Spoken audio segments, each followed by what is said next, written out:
बढ़ती हुई दिखाई दे रही हैं। और इस वक्त पूरा गेस्ट पैनल हमारे साथ जुड़ा हुआ है। सबसे पहले हम रुक करेंगे, हमारे सहयोगी हमारे साथ गोप जी जुड़े हुए हैं, पूर्व मंत्री रहे हैं समाजवादी सरकार में। गोप जी, आपसे जानना चाहेंगे, ये तमाम डेटा आपने देखा, ये आंकड़े आपने देखे, समाजवादी पार्टी 2017 से तो आगे बढ़ती हुई दिख रही है, लेकिन बहुमत के आंकड़े से काफी पीछे है।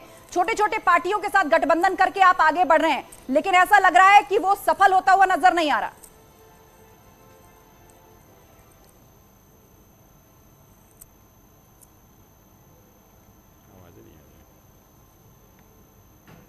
क्या आपको हमारी आवाज मिल रही है?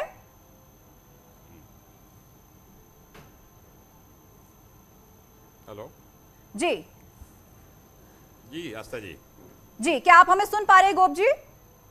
जी जी, सुन रहे हैं, जी, आप सुन रहे हैं। स्पष्ट सवाल यही है कि हमने महापोल का डेटा सामने रखा है जिसमें समाजवादी पार्टी को जो सीटें मिल रही हैं वो बहुमत से काफी पीछे हैं। 2017 से आपका परफॉर्मेंस जरूर सुधरता हुआ दिख रहा है, लेकिन अब भी अपने दम पर या अपने अलायंस पार्टियों के साथ मिलकर आप सरकार बनाने की स्थिति में नजर नहीं आ रहे। आस्था जी, एक चीज मैं आपको स्पष्ट कर दूं कि हम अपने सहयोगी दलों के साथ मिलकर क्लियर कट मेजॉरिटी की सरकार बनाने जा रहे हैं। ये जितने पोल आ रहे हैं इनके बारे में तो हम नहीं कह सकते हैं, लेकिन जो सही सर्वे गांव के लोग करते हैं। बिल्कुल जी जी, आपको सुन पा रहे हैं हम। हेलो? गोप जी, अपनी बात पूरी कीजिए। जी, जो सही सर्वे गांव के लोग करते हैं उन्होंने अपना सर्वे भी कर लिया है, फैसला भी सुना दिया है। जो चुनाव की तारीखें आ गई हैं, मतदान होने दीजिए। मैं बात दावे के साथ कह सकता हूं कि 10 मार्च को जब गिनती होगी तो भारतीय जनता पार्टी की विदाई होगी। हमारे जो सहयोगी दल उनके साथ मिलकर हम समाजवादी पार्टी की सरकार बनाने जा रहे हैं। ठीक है, तो आप फिलहाल उत्तर प्रदेश को ग्रामीण और शहरी दो भागों में बांट करके चल रहे हैं और ग्रामीण इलाकों से आपको काफी उम्मीदें हैं। तो फिलहाल इन आंकड़ों को आप खारिज कर रहे हैं और कह रहे हैं कि आप बहुमत के साथ सरकार बनाएंगे। मैं ये जितने पोल आए मैं सबको खारिज कर रहा हूँ। गांव और शहर में दोनों जगह समाजवादी पार्टी बहुत तेजी से आगे बढ़ रही है। उसका कारण है क्या? नौजवान जो बेरोजगार है वो अपने रोजगार की तलाश के लिए घूम रहा है, किसान अपने वाजिब मूल्य के लिए घूम रहा है, महिलाएं पेंशन के लिए घूम रही हैं, गरीब आवास के लिए घूम रहा है।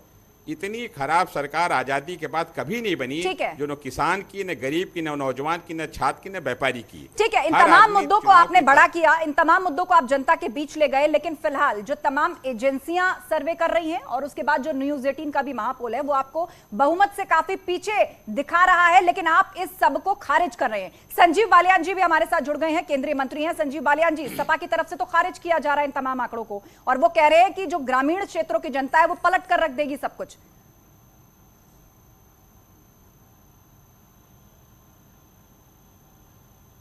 हम भी ग्रामीण क्षेत्र से आते हैं। समाजवादी पार्टी को ऐसा क्यों लगता है कि भारतीय जनता पार्टी गांव में नहीं है?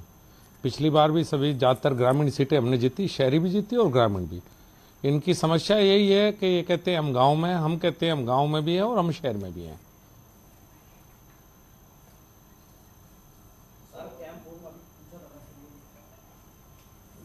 जी बिल्कुल, तो आप कह रहे हैं कि आप भी ग्रामीण क्षेत्र से आते हैं और वहां की जनता का मिजाज जो है वो भारतीय जनता पार्टी के साथ है, लेकिन समाजवादी पार्टी की तरफ से लगातार ये कहा जा रहा है कि ग्रामीण क्षेत्रों में लोग परेशान हैं, नौजवानों के पास रोजगार नहीं है, महिलाएं खुद को सुरक्षित महसूस नहीं करती हैं।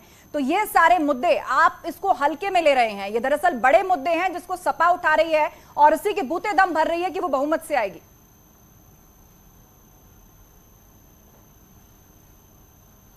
बड़ी अजीब बात है कि समाजवादी पार्टी 2012 से 17 तक यहीं थी और वो महिला सुरक्षा की बात करते हैं। इनके राज में तो महिलाएं घर से बाहर भी नहीं निकलती थी। और ग्रामीण रास्तों में तो ये हालत थी कि शाम के समय जाओ तो कोई रास्ता बताने वाला नहीं था। चोरी, डकैती, राजनी, अपराधीकरण पूरी तरह से राजनीति का समाजवादी पार्टी के समय में हुआ। और आज वो महिला सुरक्षा की बात करते हैं। लोगों की याददाश्त इतनी कमजोर नहीं है कि 5 साल पहले की सरकार को भूल जाएं। 5 साल पहले की सारी बातें 12 से 17 के बीच की सबको याद है। इस पूरा उत्तर प्रदेश उस बात को याद करता है कि 2012 से 17 के बीच में कैसी सरकार उत्तर प्रदेश में थी।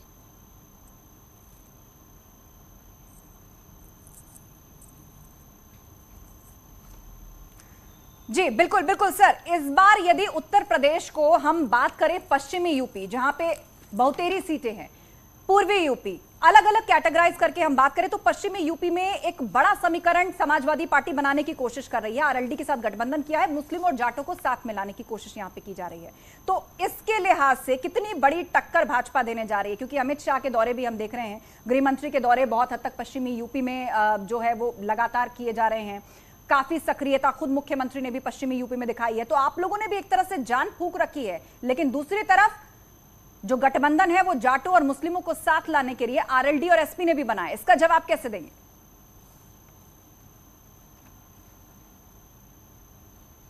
देखिए, मैं मुजफ्फरनगर में हूं और 2019 में सिर्फ यही नहीं, बहुजन समाजवादी पार्टी और कांग्रेस भी इनके साथ थी। उसके बाद भी पश्चिम उत्तर प्रदेश में भारतीय जनता पार्टी जीती, जब ये सब लोग साथ थे। और अब ये जो समीकरण की बात है कि जाट समीकरण, मुस्लिम समीकरण, समीकरणों की बात नहीं रही। अब बात यह है कि पश्चिम उत्तर प्रदेश की अगर बात करें तो पश्चिम उत्तर प्रदेश में अच्छी सड़कें सपा सरकार में थी, हमारी सरकार में 24 घंटे बिजली हमारी सरकार में मिलती थी या सपा सरकार में मिलती है। जो अपराध मुक्त हुआ है पश्चिम उत्तर प्रदेश, आज कहीं कोई अपराधी दिखाई नहीं देता, ये सब लोग कहते हैं। तो जो पिछले 5 साल में काम हुआ है और 7.5 साल में पिछली केंद्र सरकार ने जो काम किया है, हम अपने काम के आधार पर जा रहे हैं और ये लोग जाति और धर्म के आधार पर वोट मांग रहे हैं। अगर पिछले 5 साल का हमारा रिपोर्ट कार्ड पढ़ लीजिए और उससे पिछले 5 साल का इनका रिपोर्ट कार्ड पढ़ लीजिए समाजवादी पार्टी का, इनके पास फिर कहने के लिए कुछ नहीं बचेगा। सिर्फ सांप्रदायिक आधार पर और जाति के आधार पर वोट मांग रही है समाजवादी पार्टी, अपने काम के आधार पर कभी वोट मांगने लायक है भी नहीं। ठीक है सर, इसी पर रिएक्शन ले लेते हैं अरविंद गोप से।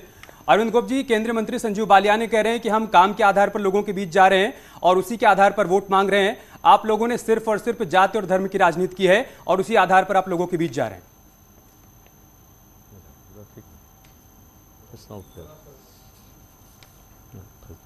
लोग याद कर रहे हैं, पिछले 5 साल में अखिलेश यादव जी ने नौजवानों को हाथ में लैपटॉप दिया था, गरीबों को रोजगार दिया था, और आगरा एक्सप्रेस में हमने 22 महीने बना तैयार किया था, कैंसर अस्पताल बनाया था, और जो सबसे बड़ी जो वर्ल्ड क्लास का रिवर फंड बना रहे थे वो इनकी सरकार ने रोक दिया। मैं ये बात दावे के साथ कह सकता हूँ, पश्चिम उत्तर प्रदेश में हम लोकदल लोग मिल के हम लोग इनका सफाया करने जा रहे हैं। ईमानदारी की बात ये है कि आज भारतीय जनता पार्टी कुछ बचा नहीं है, केवल सर्वे के दम पे और विज्ञापन के दम पे और जो अफवाह फैलाने की इनका पुरानी आदत, उसके दम पे सरकार में वापस आना चाहते हैं। उत्तर प्रदेश की जनता बहुत समझदार है, उत्तर प्रदेश जनता सारी बातों को समझती है। उत्तर प्रदेश जनता ने फैसला ले लिया है, हम भी 30 साल से सक्रिय सियासत में हैं। उत्तर प्रदेश के अंदर इतनी खराब सरकार कभी नहीं आई जो एक वर्ग किसी का काम नहीं कर पाए। ये केवल भाषण देते हैं, भाषण से काम नहीं चलने वाला है।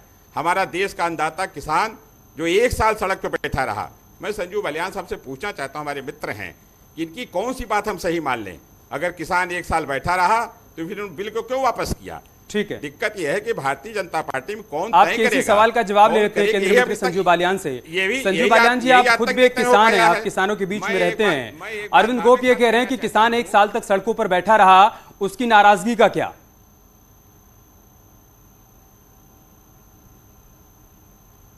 देखिए, मेरा एक निवेदन है, जो सवाल आप मुझसे पूछना चाहते हैं आप मुझसे पूछिए।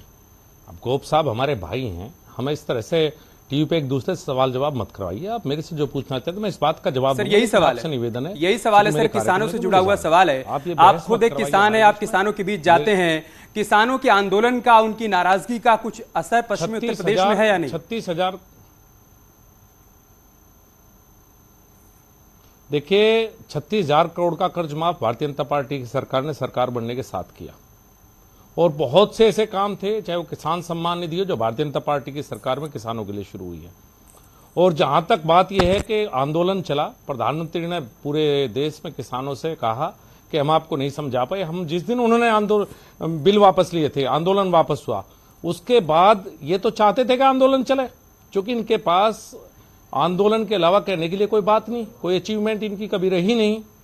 भारतीय जिस दिन आंदोलन समाप्त हुआ, किसानों की बात, किसानों की मांग मानी गई, उसके बाद हम किसान के बीच में गए हैं अपनी बात कहने के लिए। जो किसान के लिए हमने किया, जो पूरे 5 साल का काम भारतीय जनता पार्टी सरकार का केंद्र और मोदी जी के नेतृत्व में प्रदेश में हो किया, हम उसे लेकर जनता के बीच में जा रहे हैं। अब ये उसी किसान आंदोलन को उठा रहे हैं, क्योंकि इनके पास कहने के लिए समाजवादी पार्टी हो या और पार्टियां हो, किसी पार्टी के पास और कुछ कहने के लिए नहीं है।